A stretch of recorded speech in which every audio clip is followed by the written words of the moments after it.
Hello everyone. I hope you are having a good time. Why was Emperor Mansa Musa's kingdom one of the most impressive and richest in Africa? When you observe the levels of economic, educational and technological development of many African nations right now, you have the impression that historically they have always been considered poor or underdeveloped, but it has not always been that way. Perhaps that is why the topic we will talk about is associated with one of the most impressive kingdoms of Africa, which could change the idea you have about the wealth and power associated with the empires of the past and the cultural development of the people who are part of any African nation. When we talk about one of the most impressive kingdoms during this period in what we know today as Africa, we have to talk about Mali's most famous ruler, known by many as Mansa Musa. In this video we will try to explain why the riches of the most powerful kingdoms in Africa impressed Muslim and European visitors who came to their territories, recognizing their majesty, glory and splendor of the kingdom of this African emperor. Much of this wealth came from the trade in gold, salt, and slaves, between the 10th and 14th centuries. Mansa Musa comes to power 6 centuries after the arrival of Islam to the land around the hot and dry sands of the Sahara Desert in the 8th century. Islamization in West Africa was the result of political, military and commercial contacts with the Berbers of the Maghreb. Their first contact with Islam was in the 8th century through the waterways of Senegal and Niger. These commercial relations were established on the trans-Saharan caravan routes, these being the driving force for the progressive dissemination of Islam. As a product of the arrival of the Islamic religion in the northern part of Africa, many northern African kingdoms were Muslim, and from there these preachers took it to the island in West Africa. In the Kingdom of Ghana, Gambia, Guinea, Mali and Senegal, Muslim merchants marveled at the warriors with swords and gold-ridden shields who guarded the king in his capital of Kouambi-Saleh. Even the guard dog around the royal pavilion wore gold collars. Ghana reached the peak of its power in the 10th century, when it controlled both the gold and salt trade. In the year 1300, Muslim camel caravans crossed the Sahara Desert to the city of Timbuktu. They carried cloth and luxury goods in exchange for slaves, leather goods and kola nuts, used as a drug. Timbuktu was the capital of Mali, and an island kingdom that replaced Ghana as the most powerful empire in West Africa. Mali's most famous ruler, Mansa Musa, which translates as King of Kings or Emperor, he made a pilgrimage to Mecca in 1324, with an entourage of 60,000 followers, gifting huge quantities of gold medals as he passed by.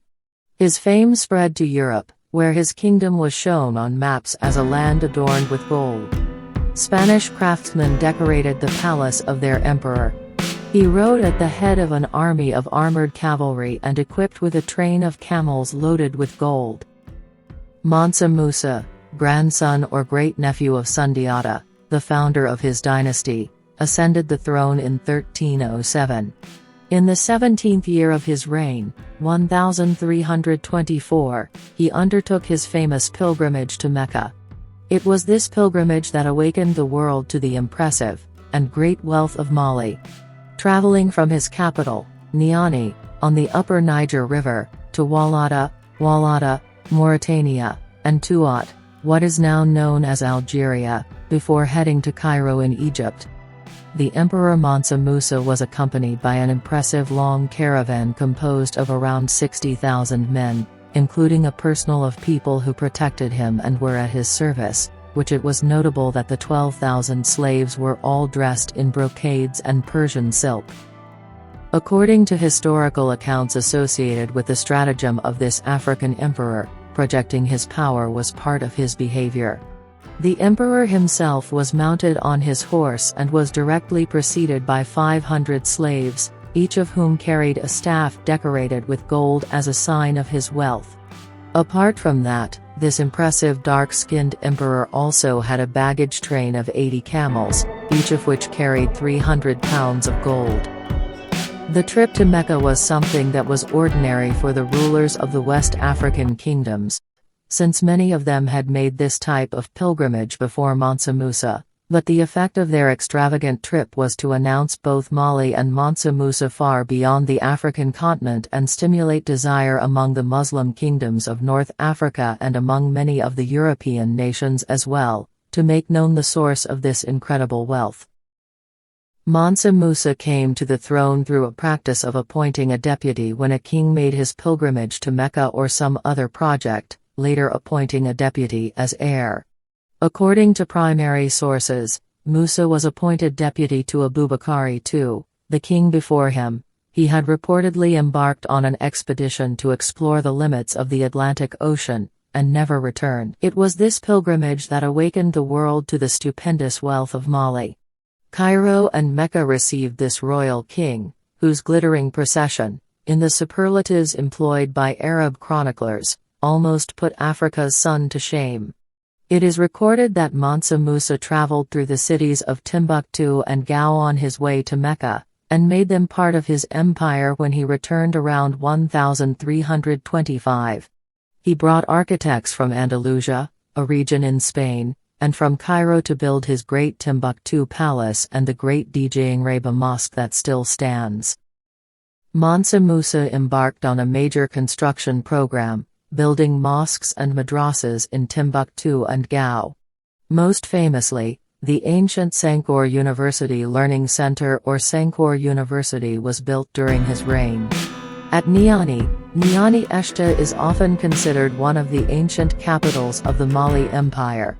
Some scholars believe that the town became the capital in the early 12th century after the ancient capital of Diolibo was abandoned. Mansa Musa he built the audience hall, a building that was connected by an inner door to the royal palace. It was an admirable monument crowned by a dome, adorned with arabesques of striking colors. The windows on an upper floor were veneered with wood and framed in silver foil, those on the ground floor were decorated with wood, framed in gold. Like the Great Mosque, a grand contemporary structure in Timbuktu, the hall was built of carved stone. During this period, there was an advanced level of urban life in the main centers of Mali. Sergio Domian, an Italian art and architecture scholar, wrote the following about this period: thus were laid the foundations of an urban civilization. At the height of its power, Mali had at least 400 cities, and the hinterland of the Niger Delta it was very densely populated. Some historians claim that Mansa Musa was the emperor of one of the largest kingdoms in the world at that time.